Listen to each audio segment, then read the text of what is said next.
through the body of the car. Fortunately, these holes didn't get anywhere near the chassis members or anything important, which is something you really need to think about before you start drilling holes.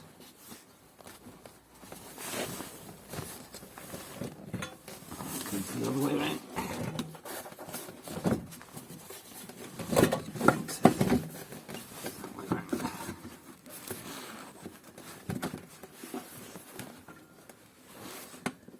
So this is just a temporary installation.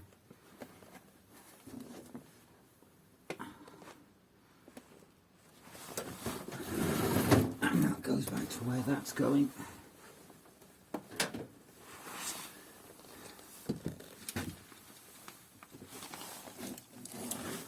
So you can see that that line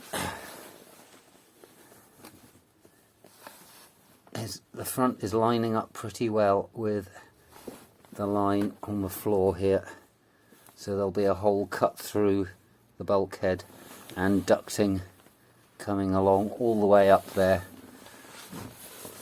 and then it'll be sucking air out of the kitchen, the shower, and the hot air comes out of the back, and the duct will do a right turn and come back, and there'll be a vent in the middle of the footwell, so that way it's not picking up hot air circulating straight round and going into the inlet.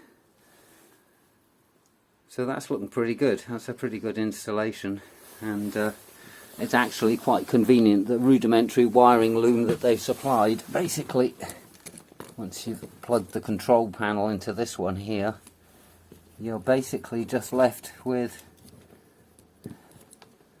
the positive and the negative wire to connect up. So the installation of the electrics is all pretty much done for you. It's just a connection to the 12 volt supply, and there is an integral fuse as well, so you can just put that straight into any ring main that goes round the van. So that actually proved to be not very hard at all. Not quite finished yet, and I'll have to go underneath the van and route the pipes properly, and of course seal round them with a heatproof Sikaflex.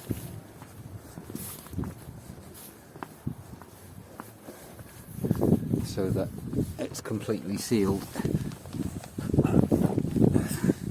Go underneath the van here.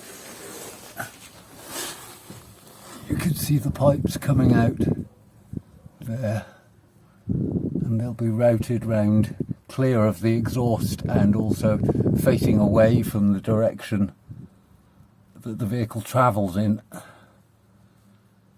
With the diesel heater installed, roughly for the moment, got to think about the fuel supply.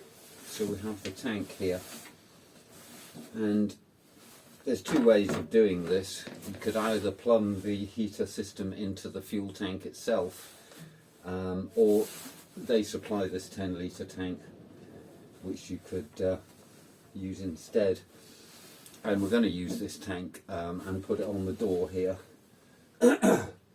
because when you want to fill that up, you can use the you can open the back door, and it means that the tank will be outside the van. So if you spin any diesel, it'll just go on the ground and not into the floor here and make the van smell.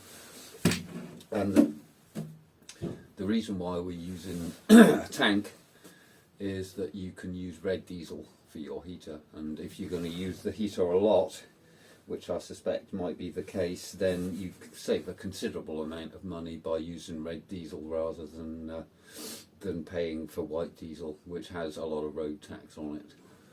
So you can get at marinas and various petrol stations in the country will sell red diesel to farmers and what have you, or even heating diesel, which is effectively a similar thing.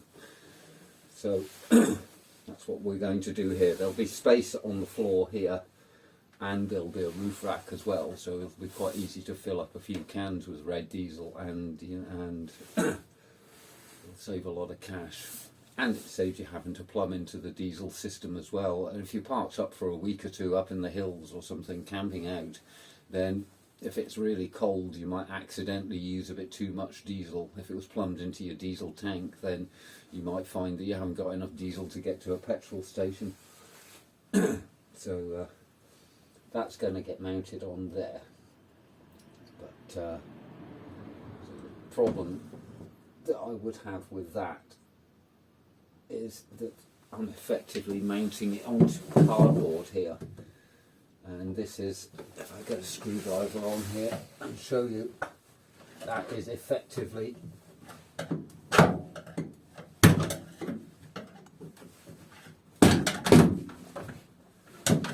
held on by some plastic clips basically.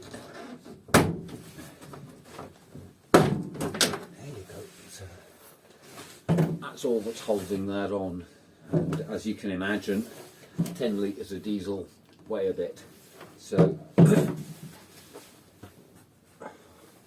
what I'll have to do is put some plywood backing over here to screw the tank to, and also to when I put it back on, I'll Sikaflex it back onto the body so it's actually bonded to the door. It's not cardboard, it's plastic, which should be fine. And if I if I put the plywood on here, then it'll be a lot stronger. So I'll get on with doing that. I've run a bead of Sikaflex around this panel. I thought it might have been cardboard, but it's actually plastic and it's quite load bearing.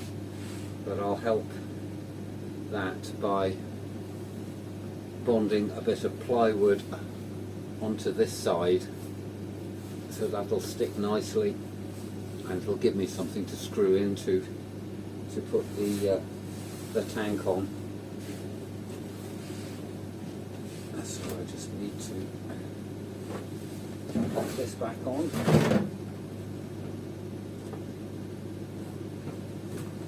Cables in the way.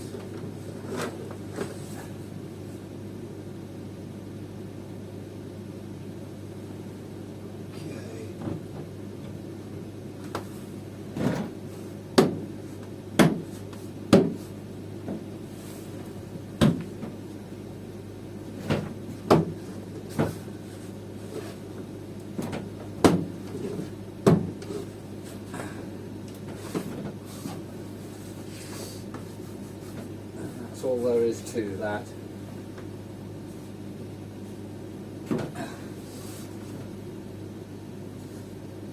And when the Sikaflex is dry, it'll be bonded onto there very firmly, and that won't come off.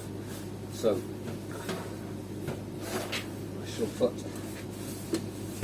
bond a piece of plywood onto here, and that will bring the tank out a little bit so it's easier to fill up. It'll also give me something to put some screws through into these fixing holes here, because when this is full of 10 litres of diesel and the van's going over bumps, then it needs to be fixed fairly solidly. And then it's quite just a small length of pipe to run from the tank into the pump, which will be screwed to the floor, and then into the diesel heater itself. So I need to cut a piece of ply, roughly slightly smaller than the tank. So I'll take that into the workshop and use it as a pattern.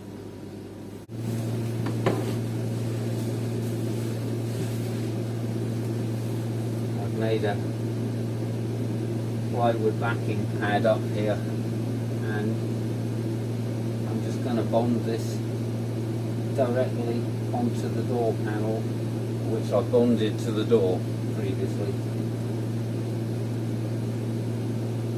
And that should be a nice strong installation then.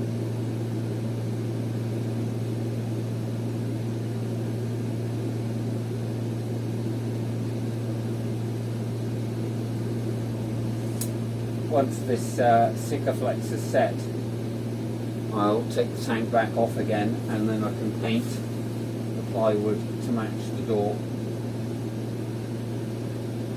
In fact, everything that I've installed here at the moment is just loose. None of it's fixed down, because once the joinery is in, I can just easily remove everything and paint this entire area in white gloss, which will make it easy to wipe down and keep clean. Oh, it's very cold, so the Sikaflex isn't coming out very quickly.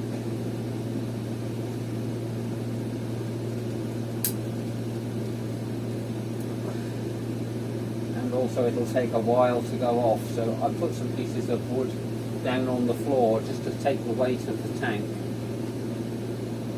while this dries.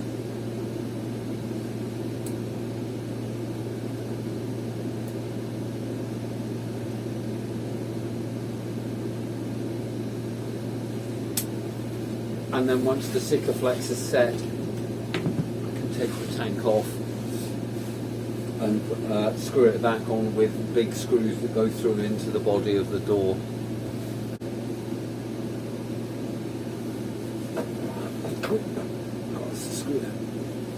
So you can see there, plenty of Sikaflex, and it should just be a case of put it down on my little bit of wood packing.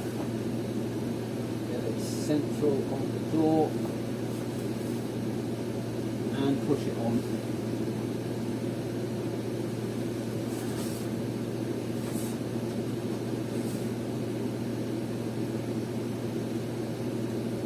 And just move that around a little bit to spread the Sikaflex.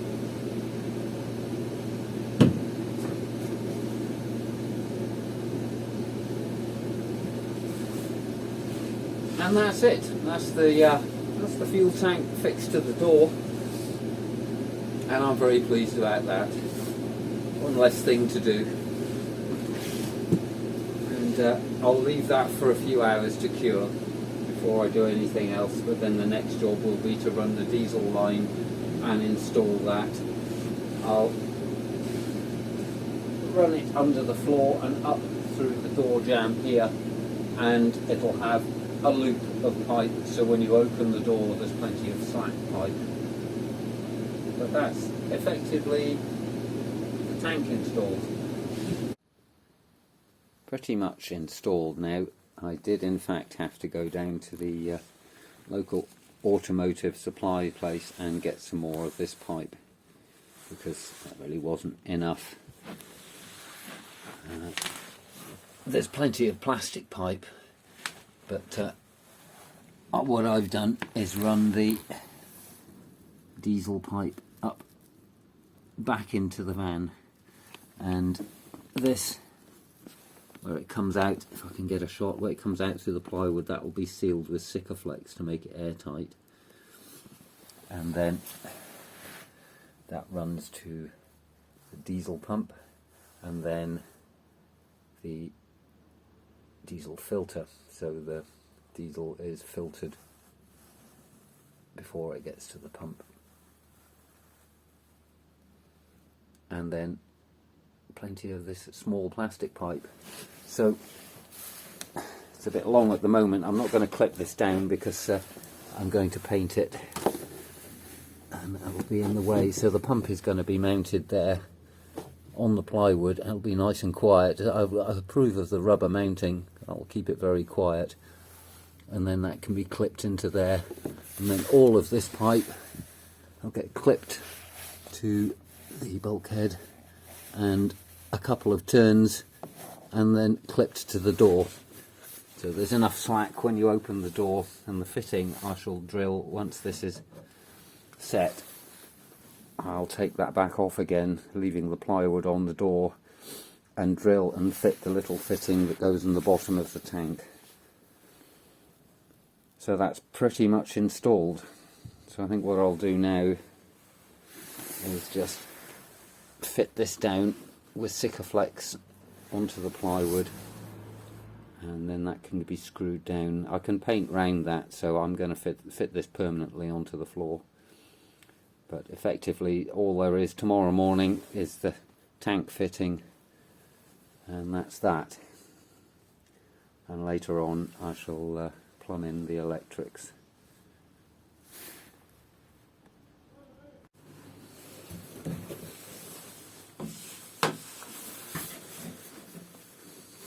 So I've just discovered that this is actually quite a difficult thing to do. You see, on the tank here you have a flat bit there and also there, and I've drilled a hole in there because I want the feed to come out of the bottom of the tank. That's the way up it's going. And you have this little fitting which goes, if I can get that there, which goes inside, and that little O-ring seals on the inside of the tank, and you can't get your hand in there. So how do you get that fitting in through that hole? You can go that way, but you can't do that up. The mushroom is supposed to go on the inside. So what you do is you get some cotton. I should add, I have just spent about 10 minutes rattling this fitting inside the tank in the hope that I could get this through the hole and get hold of it, but I can't. So you thread some cotton through.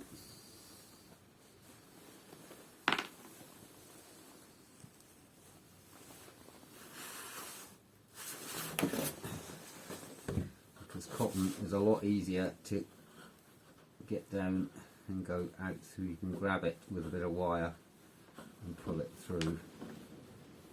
And I don't know if this is going to work, but I hope it is.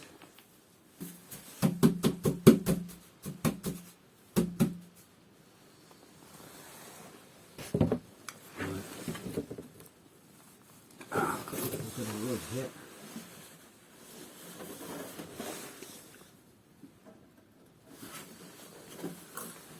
So looking through the top of the tank, get lots of cotton down there.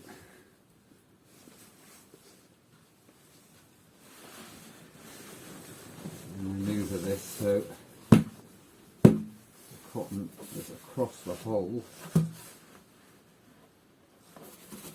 That's it. And I can hopefully just hook that cotton and bring it out through the bottom of the tank, which I have just done. It proved to be quite easy.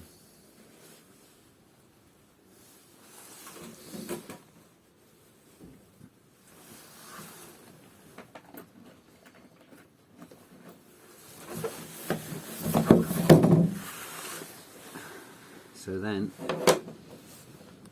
I adjust this a bit. You can tie a bit of something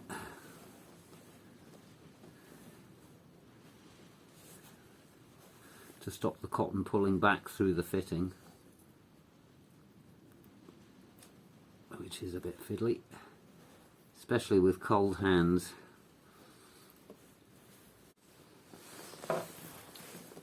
So that's a little bit of something tied onto the end of that.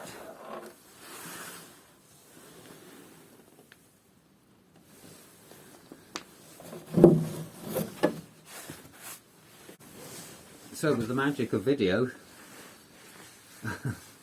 I've cut out all the swearing time, and that's my fitting there. So I just dump that in the tank and pull the cotton out of the tank at the bottom through the hole, and in theory what should happen is, there you go, that just comes out like that. And then I can put my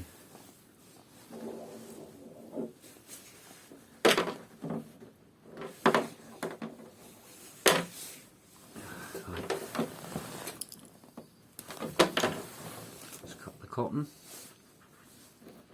I'll put my O-ring on. Be careful not to drop it, because then there really would be some swelling.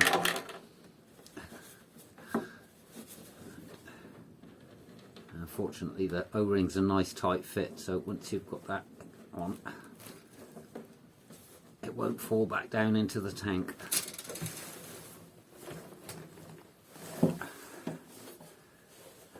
Just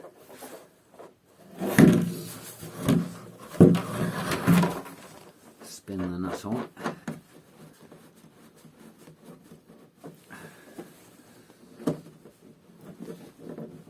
Tighten that up. And careful not to over tighten it, because that will deform the O-ring. And then you can drop that fitting out of that. And there you have your fitting installed.